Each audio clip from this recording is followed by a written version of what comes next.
Hello friends, എന്താണെങ്കിലും മെനക്കെട്ടതല്ലേ? എന്നാൽ പിന്നെ നമുക്കൊരു സ്ട്രോബെറി ഫാമിലൂടെ പോയിട്ട് തിരിച്ചു പോകാം. ഇതെല്ലാം ഒരൊറ്റ റൂട്ടാണ്. ഫെറിറ്റേജ് ഹൗസും സൾഫർ സ്പ്രിങ്ങും പിന്നെ ഈ സ്ട്രോബെറി ഫാമും. ഇതെല്ലാം നിസ്വേ പോകുന്ന റൂട്ടാണ്. അപ്പോൾ നമ്മൾ മസ്കറ്റിൽ നിന്നാണ് ഈ സ്ട്രോബെറി ഫാമിലോട്ട് ഡയറക്റ്റ് വരുന്നതെങ്കിൽ ഒരു 2.5 മണിക്കൂറെങ്കിലും നമ്മൾ ഡ്രൈവ് ചെയ്ത് വേണം ഇവിടെ എത്താനും. അപ്പോൾ നമ്മൾ എത്തി ഗൈസ്. ബഹ്ലയിലാണ് ഈ സ്ഥലം. ബിലായസൈഡ് സ്ട്രോബെറി ഫാം എന്നൊരു സൈൻ ബോർഡ് അവിടെ എഴുതി വെച്ചിട്ടുണ്ട്. ഈ കാണുന്നതാണ് സ്ട്രോബെറി ഫാം. പക്ഷേ നമ്മൾ വന്ന ടൈം ശരിയായില്ല ഗൈസ്. ഓൾറെഡി സ്ട്രോബെറി ഫാമിംഗ് എല്ലാം കഴിഞ്ഞിരുന്നു. അങ്ങനെ ഞങ്ങൾ സ്ട്രോബെറി പറിക്കാൻ വന്ന് ഞങ്ങൾ വെള്ളരിക്ക പറിച്ച് തൃപ്തിപ്പെടേണ്ടി വന്നു. അവിടുത്തെ ചേട്ടൻ ഞങ്ങൾക്ക് 2 കൂടും തന്ന് ഞങ്ങളെ നേരെ അങ്ങ് പറഞ്ഞു വിട്ടു.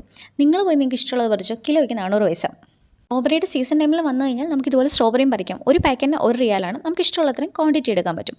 ഇത് കൂടാതെ ഈ ഫാം ഹൗസിൽ തക്കാളിയും പച്ചമുളകും കറിവേപ്പിലയും വേറെ ഫ്രൂട്ട്സ് ആയിട്ടുള്ള പൊമഗ്രാനൈറ്റും അവക്കാഡോയും ഒക്കെ ഉണ്ടെന്ന് പറയും. സീസൺ ടൈമിൽ വന്നാൽ അടിപൊളിയായിരിക്കും. അല്ലെങ്കിൽ പിന്നെ ഞങ്ങൾ ഇന്ന് സ്ട്രോബെറി പറിക്കാൻ വന്ന പോലെ എന്നാലും നല്ലൊരു എക്സ്പീരിയൻസ് ആയിരുന്നു.